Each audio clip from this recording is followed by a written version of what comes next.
រិះចំរានគ្មានសោត្រង់ណាគេឈ្មោះខែមរាធំការល្បីខ្ទកទីមានសំណងស្ថាបត្យកម្មបង្កើតឡើងលើកដំកើងមុខមាត់ប្រទេសកម្ពុជាសាធំថ្មីបរិកេឡាសាអាគារមហោស្រពនានាកើតជាហូហែរោងចក្រធំផលិតទំនិញបាននាំចេញទៅលក់នៅបរទេសដែរកើសូមៀងសល្អឥតប្រើកសកម្មខ្មែរគឺលុតលងបានល្អអង្គចាសែនស្ញប់ស្ញែងការដឹកនាំនៃសម្ដេចឪនាំកូនចៅឈ្មោះតែភាពរងរឿងថ្លៃថ្លាអង្គិវត្តចេញតែលួនលោកគ្មានបញ្ហាទាំងនឹងដោយសារព្រះមហាក្សត្រយើង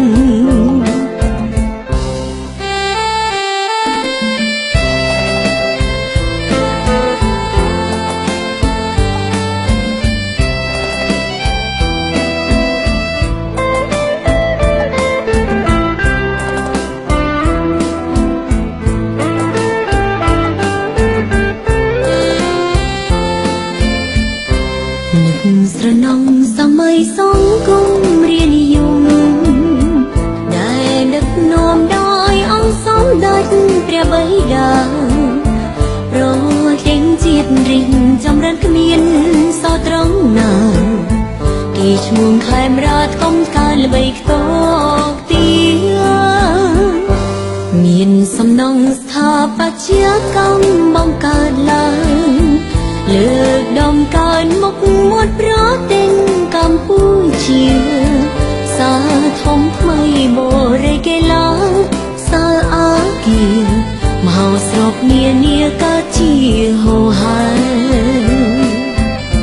រោងចក្រធំផលិតទំនិញបាននាំចេញទៅលក់នៅបរទេសដែរកើសូមមានសល្អឥតប្រើកសកម្មខ្មែរគឺលុតលងបានល្អអង្គចាសែនស្ញប់ស្ញែងការដឹកនាំនៃសម្ដេចឪនាំកូនចៅឈ្មោះតែភាពរងរឿងថ្លៃថ្លាអង្គិវត្តចេញតែលួនលោកគ្មានបញ្ហាទាំងនឹងដោយសារព្រះមហាក្សត្រយើងទាំងនឹងដោយសារព្រះមហាក្សត្រយើង